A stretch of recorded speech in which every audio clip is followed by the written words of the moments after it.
So far, we are seeing monsoon has been below normal, and that is actually a problem. If it continues to be like that, what it means is that it would create more pressure on coal, and when there is more pressure on coal, it's obviously going to translate into power supplies, and that is a bad news for heat waves. If heat waves persist and you do not have enough power supply, that kind of worsens the problem. And we are already seeing this in the eastern part of the country, where we are seeing frequent blackouts, and because of which patients are having no electricity and no respite from the heat. Rajesh, are we seeing public outcry? Is it likely to be a government issue, especially for the elections? Well, there is certainly a public outcry. I do not know whether this is going to sustain until the next year when the elections are supposed to happen. But there is certainly a public outcry. I have spoken to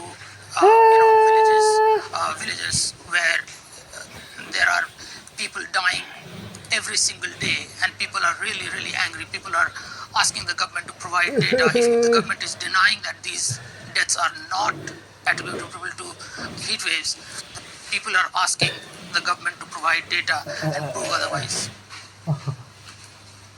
Rajesh, thank you so much for joining us. Rajesh Kumar Singh joining us from New Delhi, Bloomberg Asia Energy reporter. I got a full market check on the way. It's a Dan Harris story. We've got Hong Kong heading for its lunch break in just over 8 minutes. We have, of course, an Indian market also looking flat right now. This is Bloomberg.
This is a very complex search, and the unified team is working around the clock to bring all available assets and expertise to bear as quickly as possible in an effort to solve this very complex problem. To date, those search efforts have not yielded any results.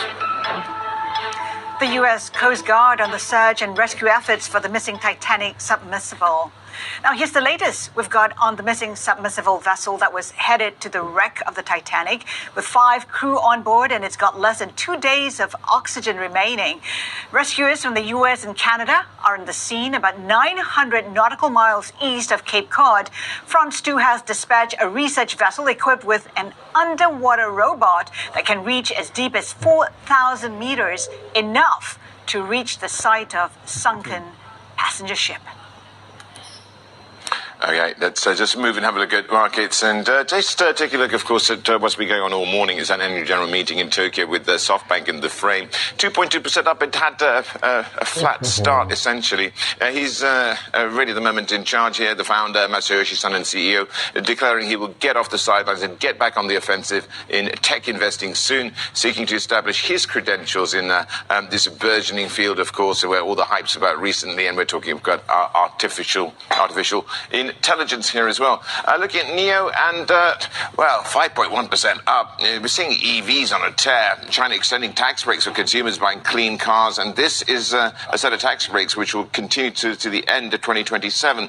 Of course, naturally designed to bolster its electric vehicle industry and also perhaps also stimulate the economy there as well as a consequence. So we've got the likes of BYD, Li Auto and NIO there on the way up, and we've got also at the moment some of these oil companies in the frame too. Just a move to the downside there as we see a recent weakness perhaps playing out. Here we go. This is the MSCI Asia Pacific Index, and currently the only major benchmark perhaps giving some support would be the Japanese side of things. So we're down about 0.5%. We've got China Tech leading these declines across this particular space. Let's go to the general macro movers and just check in with what's happening overall, and you can see that currently it is Indian markets and Kuala Lumpur which are in the green, but certainly looking to gain the foreign exchanges, with the yuan at one stage having a 7.2 handle, both offshore and renminbi, mainland onshore pretty much steady. This is Bloomberg.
This is Bloomberg Daybreak, but at least our top stories this morning. Stocks slip as the second quarter rally cools further. The S&P 500 notches its first two-day losing streak in 4 weeks. FedEx falls after hours as its 2024 outlook comes in short of estimates on weakened demand.